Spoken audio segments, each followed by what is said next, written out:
the main way to reduce that hate, or at least the first step, is everyone has to stop talking politics all the time. We didn't used to do this. The neighbor back when we were kids could have been what we would now call a Trumper. But we didn't go there. And therefore we got along, and the people who think that somehow the half of the country they despise will self-deport are delusional. There's not going to be a civil war, or if there is, there's no way to split the country by states. We're all marbled in together. There's 4 million Trump voters in California. You know, I mean, we can't do that. We have to stop being political about everything. So anything that, like, and again, not me, I'm the exception here, but everybody else, or lots of other people, be apolitical. You're right. Do it that way, because you have to be able to get along with those people. I always say, you can hate Trump, you can't hate all the people who like him. It's half the country. And you know, I remember... And you always had your finger on the pulse of that beat. That's why your show was so successful. That's why I do personals, because if you can't stand in front of people and do the joke, then it's not effective. You're a coward. You should be able to do the material to the people's faces. And if they don't like it, they'll let you know. And people understand when you're being fair and unfair and what's a joke and what's not a joke, you know? I mean, is this a Trump joke? I saw this political science professor on the news, and he analyzed all of Donald Trump's speeches. And he said that Donald Trump talked at a 5th grade level or below. And when they told Trump this, he called the professor a duty head. Okay, is that a political joke? Of course.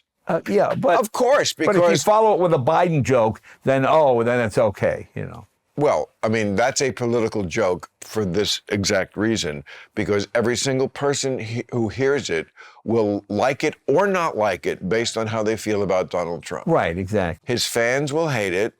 And his detractors will adore it. And everyone will realize it's not really that great a joke. But when you follow it with a Biden joke, okay, then again. I mean, I find that you actually I've had reviewers count which side, how many were, you know, I think he's more this because there were like 9 jokes and there's only 4 on there. But I mean, you certainly used to do that on the Tonight Show. I mean, but then you have to, because you're doing a monologue. And we got hate mail from both sides. Of course, and that's when you know you're doing it right. That's what I mean, I get, for the first time in the last couple of years, I get a mixed audience. I know. Politically. That's what I like about your show now. Stand-up also.